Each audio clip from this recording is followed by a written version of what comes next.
At least it does here. Thanks for inviting me for this talk.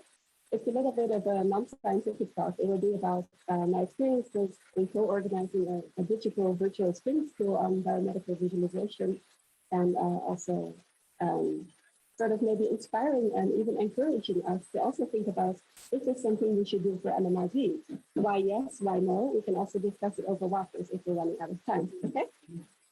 So maybe I start with a little backstory. So maybe you've attended the spring school, maybe you've heard about it, maybe you've even spoken at the spring school. I think I saw some speakers here in the remote attendee list. So this was a couple of months ago. We had this bio plus med plus biz spring school online. And this was an initiative where we thought about combining people from different subfields within our discipline. So that's medical data visualization, which deals typically with visualizing medical imaging data or patient records or the like, and biological data visualization, which is often dealing with visualizing, for example, molecular information or omics data. These subfields are very closely related, obviously, but somehow in practice, they're a little remote. So I guess you all have it in your own disciplines as well. There might be something that where you're thinking, yeah, it would be great if these people were to talk to each other a bit more, but somehow they're in separate little niches, right? So part of the aim of this was to bring people together. I will give you a very brief origin story. So how did we come up with this idea? Well, once upon a time, in the before time, so before the pandemic, there was this, in a way it's a little crazy, but many of us flew to Japan to have a so-called shonen meeting. In computer science, you have these doc school meetings as well. I guess in other disciplines, they also go to doc school, but there's also a similar initiative in Japan. So it's very nice. You all sit there for almost an entire week. You have nice discussions, trying to think about ways of advancing your field. So this was all very inspiring. Then there was the last Travelers Weekend for quite some time afterwards, because when I came back to the tools, I immediately got one of the first corona tests here at the Wagner-Larsen, which was super exciting. Anyway, I guess you're not here for my personal story. So I did not organize this spring school alone, by the way. There was a whole team behind this, an international team. So we had, among others, also Jan Bischka, who does biological data visualization. He's now working in Maastricht University, but he's also still affiliated with us at this group as an adjunct associate professor. Anyway, so part of the bigger team, yeah. The volume is quite low. Low? Yeah. Okay. Maybe I can try to up the volume. No? Or I use my laptop speakers. Just a second then, sorry. I don't know why this volume is so low because, well, yeah.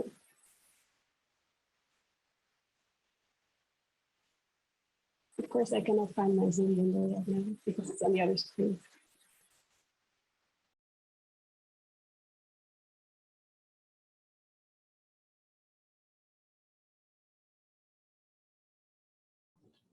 How is this? Is this better?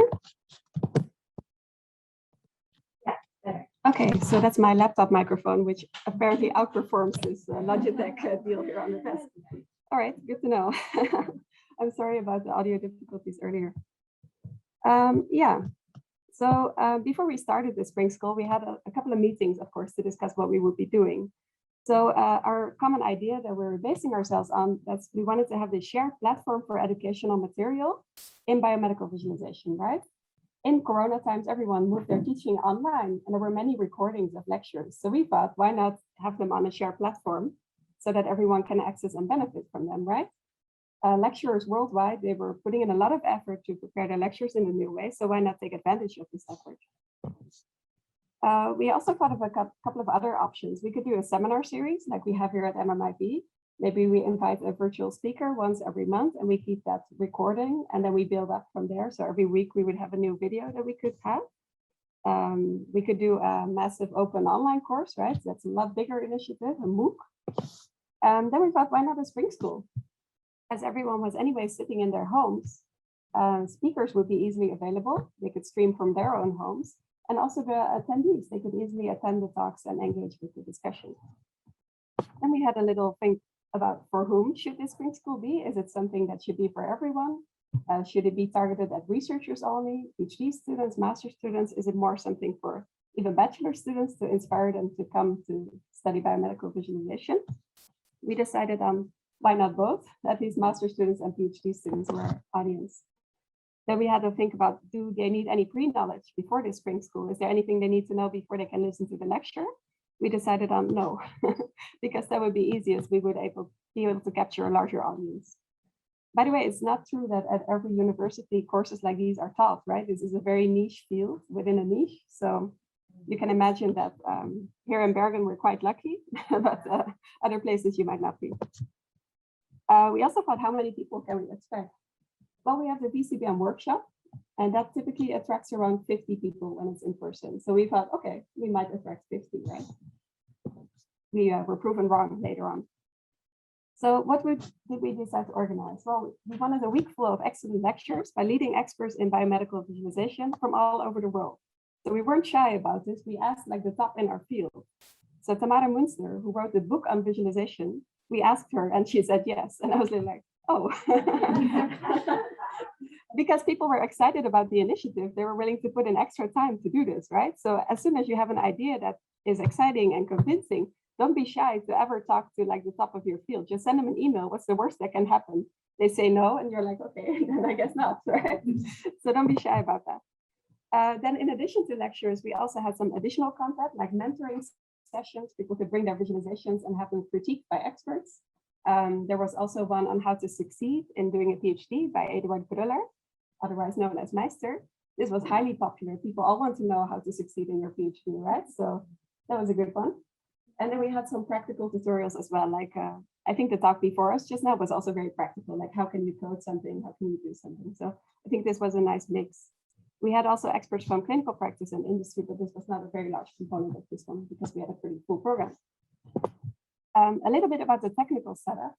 As soon as you have a UIB affiliation here, you will have a Pro Zoom license. In case you don't already know that, if you sign in with this SSO and you use your UIB account, unlimited Zoom features, it's amazing. So always do that. Anyway, there's another Zoom format you can use that is a little safer for bigger events. Right now in this very Zoom meeting, if someone, maybe Helvig, decides to unmute and interrupt my talk, I cannot easily stop him. Then Kari over there has to be like, Helvig, no, she's talking, please, right? So this is very dangerous. People can find the link on the screen, sorry, on the seminar page, right? They can log in and they can just, you know, destroy this presentation right now. Someone could show something very inappropriate. This is that's why a Zoom meeting typically, unless you expect a very small audience, is not the best choice. What you should do instead is have a Zoom webinar. This is meant for larger attendee numbers, and attendees can view, listen, and use Q&A, but they cannot unmute themselves. They cannot show their camera, right? So this is much safer in that way. The first time people join a Zoom webinar, they're a little nervous because they think, am I now muted or not? But they're muted always. So it's no big deal. There's a UIB form you can use to request this because the UIB has a couple of licenses, but it's not something you can do on your own. But it is free. So as long as you have UIB account, you're good. And if you don't have UIB account here, talk to someone who does, right? We will set you up. Okay. We had a registration form also for free via Sheemaker at UIB. I think Hall VL has a similar one. Probably the hospital has a form maker as well. So that was very easy. We got some endorsement from big organizations in our field. There was BioVis, VCPM, the workshop that I mentioned earlier, and of course, MMIV. Yes. So this was our schedule. I don't go through all the details, but we had, you know, a ton of speakers giving talks about, you know, basically any conceivable topic you could think about that would be interesting to either master students or PhD students in our field. So these are some images from our speakers. You might recognize a few. This is Tamara Münzer I mentioned. I'm a big fan of her, so it was also really exciting to meet her like that, right? A little starstruck. Also, I think he's up here, Will Schroeder, the maker of VTK. I use VTK, the visualization toolkit, in all of my PhD, and I love it. So I got to meet him in this webinar, and I was a little like, yeah. So basically, it was really exciting, I think. We asked, these are the topics they talked about. So many topics were covered. Our speakers were from all over the world as well. Of course, you notice some concentrations, like many from the US, one from India, one from Australia. There was a lot of European, and especially Austria speakers as well. Here's the exciting part. We expected like 50 people, right? We got 339 people to sign up. Because it was free, because it was publicly available, people were just like, yes, let's go. This was surpassing our expectations as well. But in order to get this, you need to do some promotion, right? If people don't know about your spring school, no one will come. So we put it on some social media. We announced it at the Eurographics conference, which was conveniently timed then. So that always helps. If you look at the participants, they're also from all over the world, right? If you make something that is free, if you make something that is accessible to all without limitations, you will attract people. People will be happy to join you. So this is very exciting as well. Some people from South America and Africa as well. Quite a few from China, even though the time zone is very difficult to join a lecture in our time, right? But they were, I think, also signing up in part to get the recordings afterwards. Then we asked about the level of our participants. Mostly they were PhD students. There were some master students, many researchers. I assume this includes postdocs as well. Some bachelor students, and even like a handful of people from industry that were interested to join us. So quite nice. When you have a large virtual event, you want to somehow get people in touch with each other, but this is not so easy. And this depends very much on your audience and the sort of preferences that they have. In our field, most of the conferences were running a Discord server. We also had this last year at the MMIV conference, so we decided to go with this setup again. And I think here, this is going to sound a little silly. I think it's super important to sort of break the ice and make people feel comfortable about posting whatever. The best way of doing it is by all posting yourself, right? Like share some images, share some, I don't know, here's what my view from my home office looks like, right? Make people feel comfortable. I think this is important, especially if you have these lecturers, which are legends in your field, people might be a little shy. So you need to make people feel at ease with putting themselves out there. And I think that worked quite well here. So I started out with some very stupid images. And yeah, you might think, well, what does that add? But later on, people were sharing their own renderings, right? So these are graphics that they created on their own. And people were reacting like, wow, that looks cool. So I think that's very nice. We also had what is called a Miro board. And this is where you can put sticky notes. We had that as a way to introduce yourself. So we asked people to put a photo and a short text about themselves, kept it a little informal as well. And I thought it was so cool to see this wall of people, some of whom I know, some of whom I've never met, some of whom afterwards at other events said, hey, I remember you from the spring school. And I was like, cool. So we definitely like met a lot of people in that way, and they also met each other. So that was really nice. For the live participation, we had about 100 in the live streams at all times roughly, which is very good for an online conference. Spring school. But at conferences, sometimes you see like 20, 30. So I think 100 is quite a good number. And we had also a social event where people could join virtual tables and sit together around certain topics. Here, a problem was that as soon as one of these celebrity lecturers sat at one of the tables, everyone wanted to be there, right? And we put a fixed capacity for a reason so that people could also discuss in smaller groups. So this is something that didn't work so very well, I thought. Afterwards, we also wanted to hear what we could improve. So we had some room for evaluation. This was again a Miro board. People could do notes about what should we start doing, what should we stop doing, things like this. And also we did live quizzes via Slido. So we got some live response. For example, we asked questions like, how did you find out about the spring school? And we saw that most people found out via their supervisors or colleagues. So apparently you can do all the social media posts you like, but that's 14% of people who saw it there. Most of the people were encouraged by their advisors. I think one reason for the large number, if you're invited to lecture at such an event and it's free, you will tell all your PhD students, come to this event. You'll tell all your master students, come to this event, right? So I think this word of mouth is really a big deal. We asked the participants at the beginning of the spring school, what are your expectations? Awesome talks, came up, interesting talks. Okay, it's a little bit lower than procrastination. I didn't quite understand this, but I think what the person meant was like not doing his actual real work, but like doing something else for a week or so. So that was nice. Then afterwards, we again asked, like, what were your experiences now in one word? What did you find? What did you like about the spring school? It turned out to be community.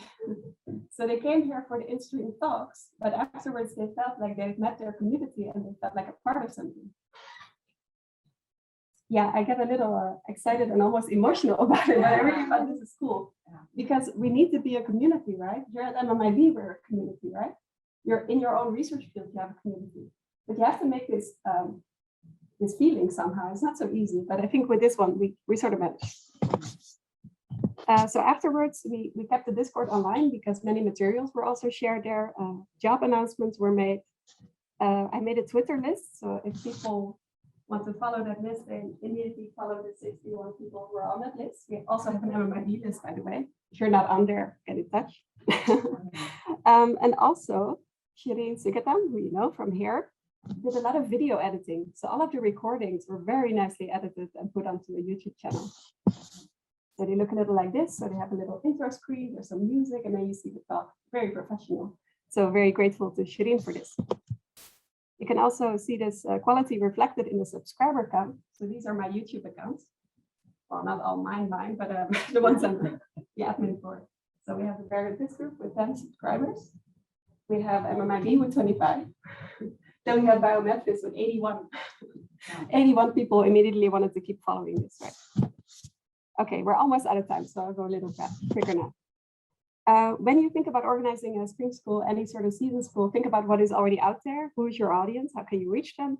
Who can support you with the organization? And what is the ideal format? As a young researcher, I also have some tips for you. To be, for a successful career, you need to contribute also to the community, right? You can do your own research and publish about that. That's fine. That's part of a PhD. But another part of a PhD or master's student, maybe not yet, quite yet. But another part of this PhD is being visible so that people know you and associate you to the work that you do. My first PhD advisor worked very hard to make me known as pelvis lady in our community. This was not necessarily the type of reputation I had in mind, but at least we had a good laugh about that. One way of doing that is volunteering with something useful. When Helwig was a PhD student, I believe, he made a conference calendar for everyone to put their events into and to subscribe to. This is something that the community appreciates, and you'll be known for that. Conference calendar? Oh, that's Helwig, right? Well, look where he ended up now, right? He's a professor, he's leading the center, he's highly successful. Maybe this was a bit of a part of that, right? He was known in his community. Also, no matter what your level is, be visible. Talk to people about your work in person, but also online. So show what you've been working with. If you do, also on Twitter, which I like very much, you might get a lot of response and find other people worldwide who are willing to engage with the work that you do, right?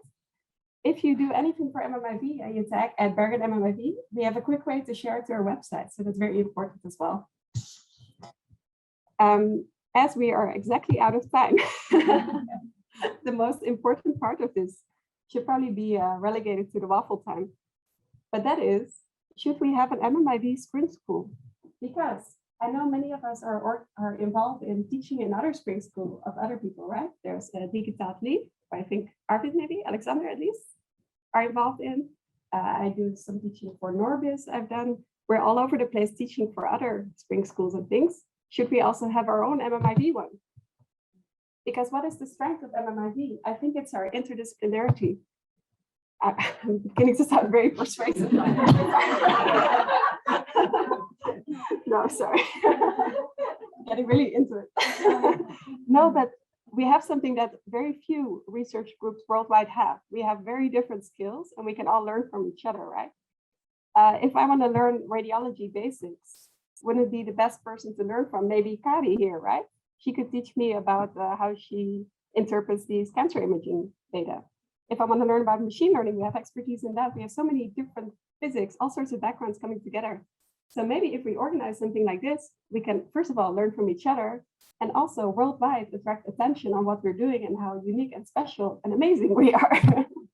So something to consider. And I hope you join us for waffles so that we can discuss a little more after this. Thank you so much.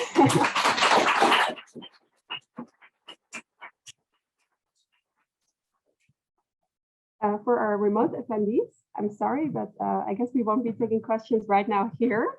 If there's anything, you can put it on our Slack.